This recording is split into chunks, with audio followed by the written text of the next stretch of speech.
করে আমি দাবি করছি নোবেল কমিটি এই মুহূর্তে ইউনেসের নোবেল পুরস্কার ফেরত নিয়ে নিন। অত্যন্ত অন্যায় হচ্ছে বাংলাদেশে। বাংলাদেশ সরকার এই নিয়ে বিশেষ কিছু করছে বলে মনে হচ্ছে না। প্রথম।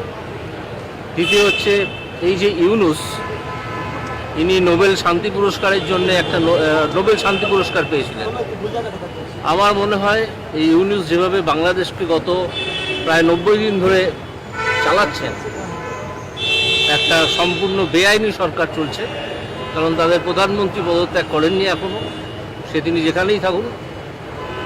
এবং যেভাবে তার ওই একটা অস্থায়ী সরকার মতো তিনি গঠন করেছেন, তার হেড হয়েছেন, তাতে যেভাবে অন্য ধর্মের ওপর, বিশেষত হিন্দু ধর্মের ওপর যে আক্রমণ চলছে, তাতে আমি মনে করি নোবেল কমিটির এই মুহূর্তে তার নোবেল পুরস্কার ফিরিয়ে নেওয়া উচিত। আপনারা হয়তো আমায় জিজ্ঞেস করতে পারেন যে নোবেল কমিটির এই রুল আছে কিনা।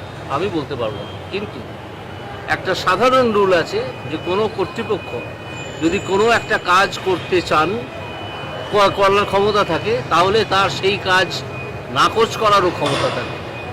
সেই প্রিন্সিপালের উপর ভিত্তি করে আমি দাবি করছি নোবেল কমিটি এই মুহূর্তে ইউনেসের নোবেল পুরস্কার ফেরত নিয়ে নিক। সুস্থ থাকতে কে না চায়, কিন্তু দিনের পর দিন সুস্থ থাকতে চাইলেও যেন সুস্থ থাকা আর হয়ে উঠছে না। কারণ বিভিন্ন জায়গা থেকে সুস্থ হয়ে যাবেন এমন প্রতিশ্রুতি পেলেও মেলেনি কোনো সুরাহা।